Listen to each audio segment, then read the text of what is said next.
தூயாவியின் திரியேக ஆசீர்வாதம் நம் அனைவரையும் ஆசீர்வதித்து காப்பதாக. ஆமேன். இன்றைய நாளின் சிந்தனைக்காக யோசுவா 10ஆம் அதிகாரம் 14வது வசனத்தின் பிற்பகுதி. அதற்கு பின்னும் இல்லை, கர்த்தர் இஸ்ரவேலுக்காக யுத்தம் பண்ணினார் என்று சொல்கிறோம். கர்த்தர் இஸ்ரவேலருக்காக யுத்தம் பண்ணினார். கர்த்தருடைய பிள்ளைகள் என்று திருமறையிலே அழைக்கப்படுகிற இஸ்ரவேலர்கள் பல நிலைகளில் அவர்கள் பாவம் செய்தார்கள். அவர்கள் பரிசுத்தவான்கள் என்று சொல்வதற்கோ ஆசீர்வதிக்கப்பட்டவர்கள் என்று சொல்வதற்கோ ஒரு முகாந்திரமும் இல்லை. ஏனென்று சொன்னால் அவர்கள் நாடோடி வாழ்க்கையிலே பல பாவங்களை, அந்நிய தெய்வங்களை, விக்கிரக வழிபாட்டை, பல்வேறு இனங்களிலே இருந்து பெண் எடுத்து இச்சையிலே அவர்கள் விழுந்தார்கள். மாமிச பலகீனத்திலே விழுந்தார்கள். அப்படி விழுந்த காரணத்தினால் அவர்கள் அவ்வப்போது கிபியோனராலும் ஏத்தியராலும் மோரியராலும் அவர்கள் போரிடப்பட்டு போர் சூழலுக்கு தள்ளப்பட்ட நிலையிலே அவர்கள் சஞ்சலமடைந்தார்கள், காணப்பட்டார்கள். ஆனால் கர்த்தர் அவர்களுக்கு எத்தனையோ அடையாளங்களை வைத்தார். கல் மழையினால் அவர்களுக்கு விரோதமாக எழுந்தவர்களை எல்லாம் அழித்தார் என்று பார்க்கிறோம்.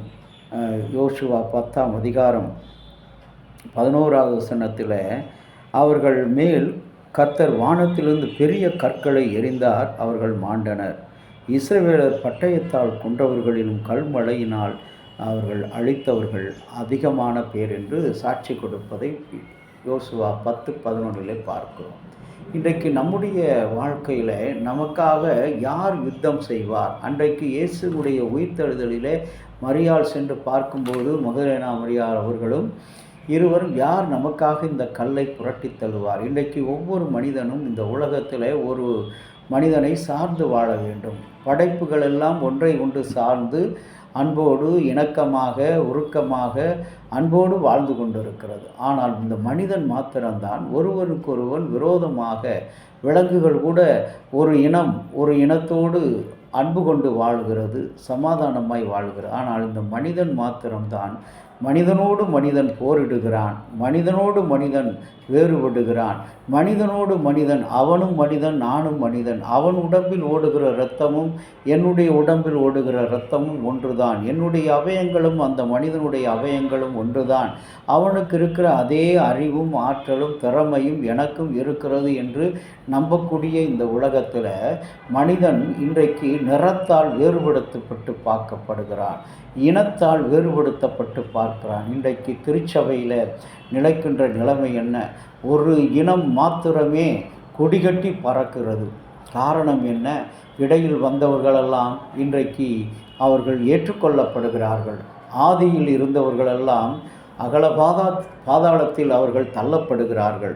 இன்றைக்கு கிறிஸ்துவை ஏற்றுக்கொண்ட இந்த தமிழ் சுவிசேஷ லுத்தரன் திருச்சபை வலதுகைக்கும் இடதுகைக்கும் வித்தியாசம் தெரியாமல் இருந்த அநேக மக்களுக்கு நற்செய்தியை சொல்லி அவர்களுக்கு ஞானஸ்தானம் கொடுத்து ஆண்டவருடைய பிள்ளைகளாக மாற்றப்பட்ட அநேக மக்கள் இன்றைக்கு புறந்தள்ளப்படுகிறார்கள். அதிகாரம் அதிகாரம் அதிகாரம். கடவுளுடைய வசனத்தை அதிகாரத்தோடு போதிப்பது மாத்திரமல்ல, அதை தன்னுடைய சுயநலத்துக்காக பயன்படுத்துகிற ஊழியர்களும் சரி, தலைமை மக்களும் சரி காணப்படுகிறார்கள். ஒரு இனம் ஒரு குருசேகரத்தில் ஒட்டுமொத்தமாக ஒதுக்கப்படுகிறது. இது உலகே அறிந்தது, நாடே அறிகிறது. 4 பேர் இருக்கிற ஒரு இனம் மாத்திரமே திருச்சபையில் இன்றைக்கு அங்கே தலைமை பொறுப்பில் காணப்படுகிறது. காரணம் என்ன? கர்த்தர் இன்றைக்கும் அந்த தள்ளப்பட்ட மக்கள், புறக்கணிக்கப்பட்ட மக்கள், ஓரந்தள்ளப்பட்ட மக்களுக்காக கர்த்தர் யுத்தம் பண்ணுகிறவராக இருக்கிறார். அன்பு தேவனுடைய பிள்ளையை, இன்றைக்கு நமக்காக யார் யுத்தம் பண்ணுவார்? நிச்சயமாக கர்த்தர் நமக்காக யுத்தம் பண்ணுவார். இஸ்ரவேலருக்காக கர்த்தர் யுத்தம் பண்ணுவதைப் போல நீங்களும் நானும் இஸ்ரவேலின் பிள்ளைகள். ஆகவே கலங்க வேண்டாம், மனம் கிளேசம் அடைய வேண்டாம், வேதனைப்பட வேண்டாம். கர்த்தர் நமக்காக யுத்தம் செய்கிறவராக இருக்கிறார்.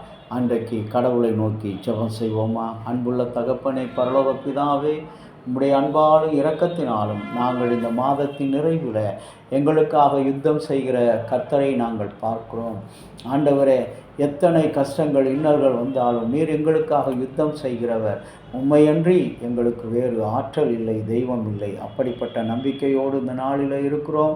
எங்களுடைய திருச்சபை கண்ணோக்கி பாரும். அனைவரும் ஒன்றாய் பல மொழிகள் பல இனங்களில் இருந்தாலும் கிறிஸ்துக்குள்ளாக ஒரே விசுவாசம், ஒரே ஞானஸ்தானம், ஒரே ஒற்றுமை காணப்படக்கூடியவர்களாக, மனிதரே ஏற்றுக்கொள்ளக்கூடிய நல்ல மனப்பக்குவம் உள்ளவர்களாக காணப்பட திருச்சபை மக்களை நீ காத்து கொள்ளும். இறைமகனே, உமக்கு துதியும் புகழை செலுத்துகிறோம். இயேசுவின் நாமத்தில் வேண்டுகிறோம் நல்ல பிதாவே, ஆமேன். தந்தையாகிய கடவுளின் அன்பும் மைந்தராகிய இயேசுனுடைய அருளும் பரிசுத்த ஆவியினுடைய நல்ல உறவும் பாதுகாப்பு உங்கள் அனைவரோடு கூட இருப்பதாக. ஆமேன்.